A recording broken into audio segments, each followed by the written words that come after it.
Hey guys, I just saw Thor Love and Thunder tonight at an early screening and we've got to talk about it. What is up, you guys? This is Mini Superheroes Today. So, no spoilers up front here. I really enjoyed the movie. I have to tell you a little bit about how I got to see this movie. I was able to host a press screening here in Nashville. Now, there are several other media outlets that gave away passes, but I was lucky enough to be able to give away passes to some of you guys, and it was awesome getting to meet several of you in line, talk about Lego, talk about Marvel, and everything else under the sun, so thanks to everybody that was there. And in particular, thanks to Marvel Kid 25 for giving me this sig fig of myself. Super cool, and it's really awesome when you guys build me as a Lego figure, and it's even a little more awesome when I get to meet you guys in person and you give it to me just like this. But anyways, the movie is really fun. It moves very quickly, but a lot of reviewers are saying that, but it really didn't bother me. In fact, I think I enjoyed it even more than I expected to, but it's still not my favorite of Marvel's Phase 4. It's actually number 2.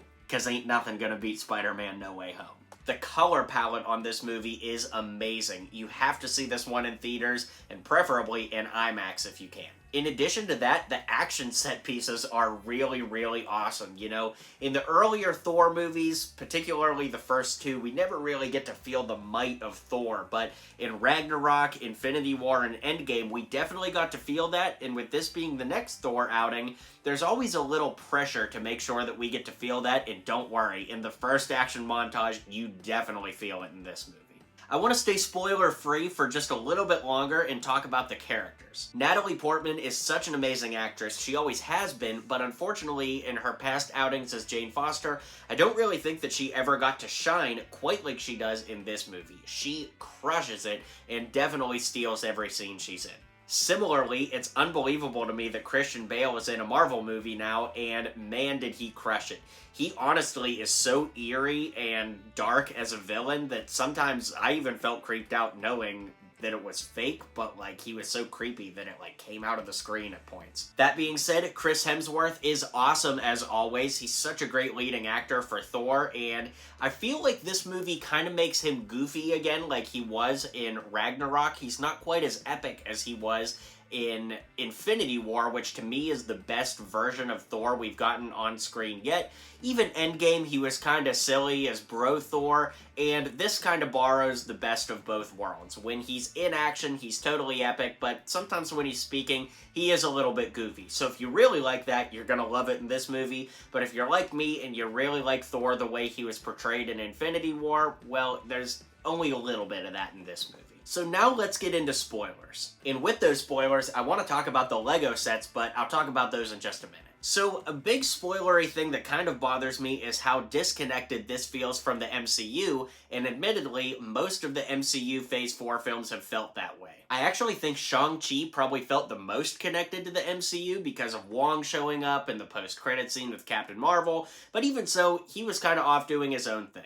Now, it's a catch-22, because for the first 3 phases of Marvel, everything was building up to that epic fight with Thanos in both movies, for that matter, so we did get a lot of connectivity, and that's what we got used to, and a lot of people said, hey, after that, I want smaller stories, and I want more character-focused stories. I can definitely agree with that, and I really like that. However, it doesn't feel like there's a ton of world building that goes on in this movie. Now, don't get me wrong, there's a lot of world building for Thor and like the cosmic god side of the MCU, but as far as building toward a narrative of like a future Avengers team getting back together or anything like that, I'm not so sure I felt it in this movie. For instance, one of my favorite outings of Phase 4 so far has been the Loki show, because I really love how that's moving us closer to Kang the Conqueror being the big villain of the next Avengers meetup, presumably. So that's not necessarily a bad thing about this movie, it's just something that I feel like is worth pointing out,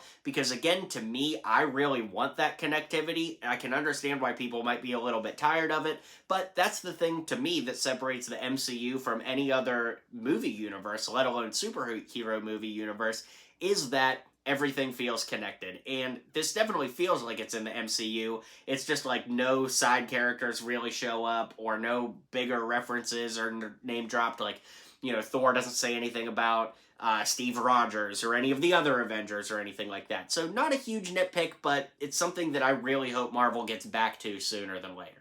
So let's talk about the Lego sets. Now, the bigger, more expensive set, of course, is the Goat Boat, which plays a very pivotal role in the movie. We are in spoilers now, so, the Goat Boat does get destroyed at the end, so it's kind of a bummer that this won't show up in any other movies, but this set gets an absolute A+ plus from me, having seen the movie and understanding everything behind it. In fact, a lot of us kind of complained about the goats being brick built, but because they have such zany looks in the movies, and they're bigger than regular goats, we actually needed them to be this way, so I'm actually happier with this in the end, as crazy as that is. But man, oh man, do we have to talk about the attack on New Asgard.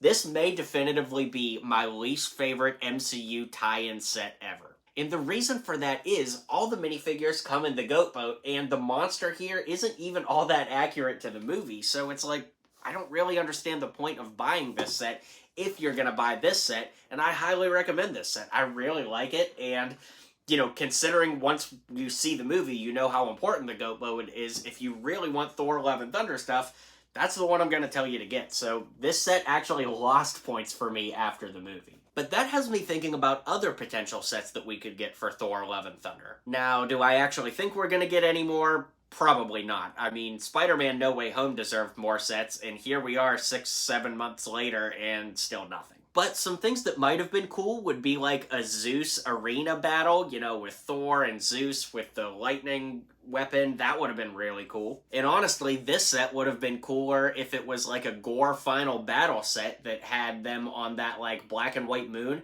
Imagine if we got black and white versions of the minifigures, just for something different, That might have been kind of cool too. Now, we do have Guardians of the Galaxy Volume 3 right around the corner next year, so we're going to get more Guardians then, but a set tying in with the Guardians might have been cool too. Yes, I know technically the Guardians ship from Infinity Saga is on store shelves as of this video, and that does have lots of Guardians, but, the Guardians got new outfits in this movie, and it could have been cool to have a Thor Love and Thunder set that tied in with that. Maybe a set that was even bigger than this. But I understand why they wouldn't do that, because they don't want too many sets with the Guardians on the shelves at the same time, so I understand it. I'm just throwing out ideas. As far as more content here on the channel, be sure to hit like and subscribe if you haven't already, because tomorrow I'm releasing a music video for my new song called Love and Thunder, and it'll be a Lego stop-motion animation animated by somebody that you won't believe. And of course, as always here on the channel, on Saturday, I will be doing the custom minifigure showcase. So what that means is I'll be showing you how to build every character that showed up in the movie